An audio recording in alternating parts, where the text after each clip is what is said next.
ಇವತ್ತು ಸ್ಟ್ರೈಕ್ ಅನ್ನು ಹಮ್ಮಿಕೊಂಡಿದ್ದೇವೆ. ವಿಶೇಷವಾಗಿ ಈ ಉದ್ಯೋಗ ಖಾತ್ರಿ ಯೋಜನೆಗೆ ಅನ್ಯಾಯ ಆಗಿದೆ. ಮತ್ತೆ ಇದರ ಮೊದಲಿನ ತರನೇ ಮನರೇಗಾ ಮಾಡಬೇಕು ಅಂತ ಹೇಳಿ ಇವತ್ತು ನಾವು ಪ್ರೊಟೆಸ್ಟ್ ಅನ್ನು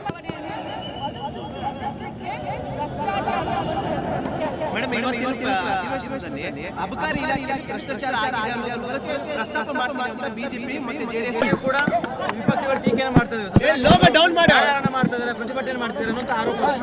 ಈ ಅಧಿವೇಶನವನ್ನು ನಾವು ಕಾರ್ತಿಕ್ ಸ್ಪಂದಿಸಲಿಕ್ಕೆ ಈ ಬಾರಿ ಅಧಿವೇಶನ ಕರೆದಿದ್ದು ನಾವು ಏನು ಇವರು ಮಹಾತ್ಮ ಗಾಂಧೀಜಿ ರಾಷ್ಟ್ರೀಯ ಉದ್ಯೋಗ ಖಾತ್ರಿ ಯೋಜನೆಯ ಹೆಸರನ್ನು ಚೇಂಜ್ ಮಾಡಿ ಆ ಉದ್ಯೋಗ ಖಾತ್ರಿಯಲ್ಲಿ ಸುಮಾರು ಬದಲಾವಣೆಗಳನ್ನು ಮಾಡಿದರೆ ಅದಕ್ಕೋಸ್ಕರ ವಿಶೇಷವಾದಂಥ ಅಧಿವೇಶನವನ್ನು ಕರೆದಿದ್ದೇವೆ. ಸೊ ಈ ಒಂದು ಏನು ನಾವು ಇವತ್ತು ಸ್ಟ್ರೈಕ್ ಅನ್ನು ಹಮ್ಮಿಕೊಂಡಿದ್ದೇವೆ. ವಿಶೇಷವಾಗಿ ಈ ಉದ್ಯೋಗ ಖಾತ್ರಿ ಯೋಜನೆಯ ಏನು ಒಳ ಹುನ್ನಾರ ಏನಿದೆ, ಬಿಜೆಪಿ ಮಾಡ್ತಾ ಇರುವಂಥ ಒಳ ಹುನ್ನಾರವನ್ನ ದೇಶದ ಜನತೆಗೆ, ರಾಜ್ಯದ ಜನತೆಗೆ ತಿಳಿಸಬೇಕಾಗಿದೆ.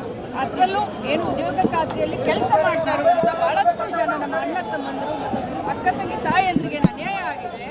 ಮತ್ತೆ ಇದರ ಮೊದಲಿನ ತರನೇ ಮನರೇಗಾ ಮಾಡಬೇಕು ಅಂತ ಹೇಳಿ ಇವತ್ತು ನಾವು ಪ್ರೊಟೆಸ್ಟ್ ಅನ್ನು ಮಾಡ್ತೇವೆ. ಮೇಡಮ್, ನೀವೇ ಕರೆದಿರುವಂತ ಅಧಿವೇಶನದಲ್ಲಿ ಇವಾಗ ಹೊರಗಡೆ ಬಂದು ಪ್ರತಿಭಟನೆ ಮಾಡೋದು ಎಷ್ಟರ ಮಟ್ಟಿಗೆ ಸರಿ?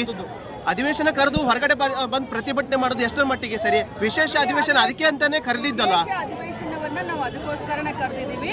ಇನ್ನೂ ಕೂಡ ಬೆಲ್ ಆಗಿರ್ಲಿಲ್ಲ. ನಾವೀಗ ಅಲ್ಲಿನ ಅಧಿವೇಶನಕ್ಕೆ ಹೋಗಿದ್ವಿ, ಬೆಲ್ ಆಗಿರ್ಲಿಲ್ಲ. ಒಂದು 5 ನಿಮಿಷ ಬಂದು ಈ ಅಧಿವೇಶನದಲ್ಲಿ ಭಾಗವಹಿಸಿ ಯಾರೇ ಮಂತ್ರಿಗಳಿರಲಿ, ಯಾರೇ MLAಗಳಿರಲಿ, ನಾವು ಮತ್ತೆ ಮಾನ್ಯ ಮುಖ್ಯಮಂತ್ರಿಗಳು ಮತ್ತು ಮಾನ್ಯ ಉಪಮುಖ್ಯಮಂತ್ರಿಗಳು ನಮಗೆ ಅಧಿವೇಶನದಲ್ಲಿ ಪಾಲ್ಗೊಳ್ಬೇಕು ಅಂತ ಹೇಳೋದಕ್ಕೆ ಪತ್ರ ಬರೆದಿದ್ದಾರೆ. ಒಂದು ಅರ್ಧ ಗಂಟೆ ನಾವು ಇಲ್ಲಿ ಇಟ್ಬಿಟ್ಟು ನಾವು ಮತ್ತೆ ವಾಪಸ್ಸು ನಾವು ಅಸೆಂಬ್ಲಿಗೆ ಹೋಗ್ತೀವಿ. ಆದರೆ ತಾವು ಕೇಳ್ತಾ ಇದ್ದೀರಾ ಈ ಒಂದು ಏನು ಭ್ರಷ್ಟಾಚಾರದ ಬಗ್ಗೆ ತಾವು ಕೇಳ್ತಾ ಇದ್ದೀರಾ. ಈ ಕ್ವಶನ್ಗೆ ಉತ್ತರ ಹೇಳಲಿಕ್ಕೆ ಒಂಥರ ನಗು ಬರ್ತಾ ಇದೆ. ಯಾಕೆಂತಂದ್ರೆ ಈ ಮನ್ರೇಗಾದಲ್ಲಿ ಭ್ರಷ್ಟಾಚಾರ ಆಗಿದ್ರೆ ಅದನ್ನ ಅವ್ರಿಗೆ ತಿಳಿದುಕೊಳ್ಳಿಕ್ಕೆ 11 ವರ್ಷ ಬೇಕಾಯ್ತಾ? ಬಿಜೆಪಿ ಅವರಿಗೆ 11 ವರ್ಷ ಬೇಕಾಯ್ತಾ ಮನ್ರೇಗಾದಲ್ಲಿ ಭ್ರಷ್ಟಾಚಾರ ನಡೆದಿದ್ದು ತಿಳಿದುಕೊಳ್ಳಿಕ್ಕೆ?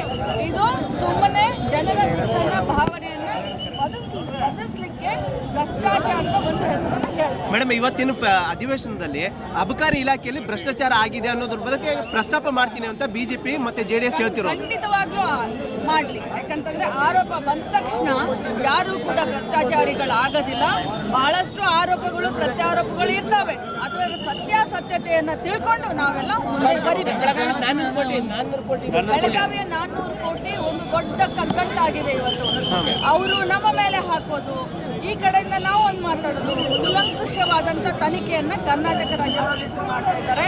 ಇದು ಒಂದು ಗಡಿ ಭಾಗದಲ್ಲಿ ಸಿಕ್ಕಂಥದ್ದು. ಯಾಕಂತಂದ್ರೆ 3 ಗಡಿಗಳು ಬರ್ತವೆ, ಮಹಾರಾಷ್ಟ್ರ, ಗೋವಾ ಮತ್ತು ಕರ್ನಾಟಕ.